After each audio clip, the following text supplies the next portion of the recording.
In the first month of spring in 2021, I moved inland, travelling 160 kilometres from Treneries on the Wild Coast to Stutterheim, which is about 85 kilometres from East London. I'd booked in to stay at the Shire caravan park, which is on a farm on the edge of a forest. The Shire is about 8 kilometres from Stutterheim, with half the journey being on tarred but quite potholed roads and the last 3 or 4 kilometres being on dirt road. The dirt road is rough, but it's okay for a car and a caravan. There is one stretch where sections of the road have been washed away, and I had to take it quite carefully, but I moved along slowly and got the caravan to the park without any problems. The caravan park has 14 caravan sites, each with electricity and water, with an ablution block in the middle. This is a summer rainfall area. The winters are the dry periods.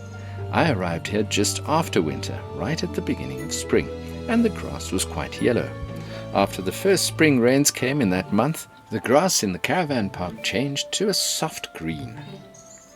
The area is surrounded by the Amatoli Mountains, which are covered in forests.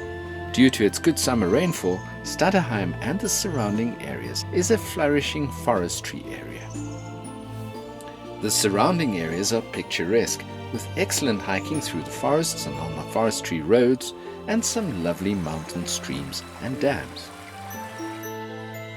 The Gubu Dam, which is about 20 kilometers from the Shire, supplies drinking water to Stutterheim, and that had plenty of water. It offers great rainbow and brown trout fishing, as well as boating, swimming, hiking, and all the other natural activities in a gorgeous setting. The caravan park is bordered by an exquisite indigenous forest. I parked my caravan right next to the forest, and every morning and evening I'd grab an apple or a pear, cross a small dry stream bed, and go for a 2 or 3 kilometer hike in an effort to lose a few kilograms. The atmosphere on the walks was peaceful and lovely. There's nothing to harm you, and the area is safe and relaxing. After a few weeks, the first rains came, and the stream began to flow with water, and I'd hop from rock to get across the stream and into the forest. I spent most of my month-and-a-half stay here on my own and felt very safe. Nothing was stolen, and I didn't see any strange characters around. I hooked up to the electric plug for electricity and connected my hose to the water tap, and had fresh drinking water piped straight into the caravan. The water in this area tastes very good, by the way. There's no swimming pool, but there are 2 swimming holes, which I think is even better. One is on the one side of the caravan park on the river.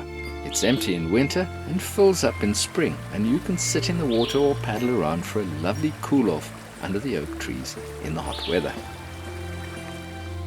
The second pool is at the bottom of the Shire Eco Lodge lawn, and is also filled with natural fresh water from the river.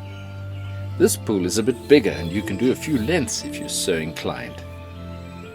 There's no internet supplied at the campsite. I did get an intermittent signal using my cell phone as a hotspot, and could watch a bit of a game before I lost the signal. Halfway through my stay, I installed a signal booster, and the results were much better. I'll make a separate video on getting good internet reception when you're caravanning at a later stage. The ablution block has showers with hot water and toilet and basin facilities which are clean and nice. There's a small scullery with 2 basins to do the dishes, and even a clothes washing basin if you're there for a longer stay. There is no washing machine for caravanners' use. The daily rate here is 120 Rand per person. There is no monthly rate, as the caravan park does not usually have monthly caravanners, but you can call the owner and make an arrangement with him if you want to stay for a longer period. I believe the rates will be very reasonable. There are some lovely cabins that are available for rent if you don't have a caravan or a tent. I made an in-depth video on these cabins, which is also on this channel if you'd like to see more of the cabins. There's fantastic bird watching in the area, especially in the forested areas.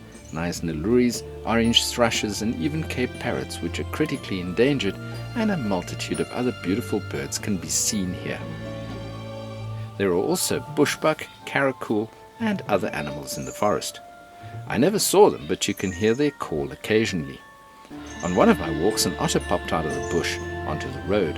It looked up and down, saw me, and scuttled off in the other direction and shot into the bush. Every morning and evening, samango monkeys would come and eat the young leaves from the huge oak tree behind my caravan, and that was fun to watch. The caravan park is pet-friendly for small animals. When I arrived, the days were warm to hot and the nights were cold. I definitely needed an extra blanket at night. Stutterheim is a small town, but there is a Pick and Pay and a Spar for groceries, and you'll be able to find most of what you'll need for your stay. The countryside has a very nice feel.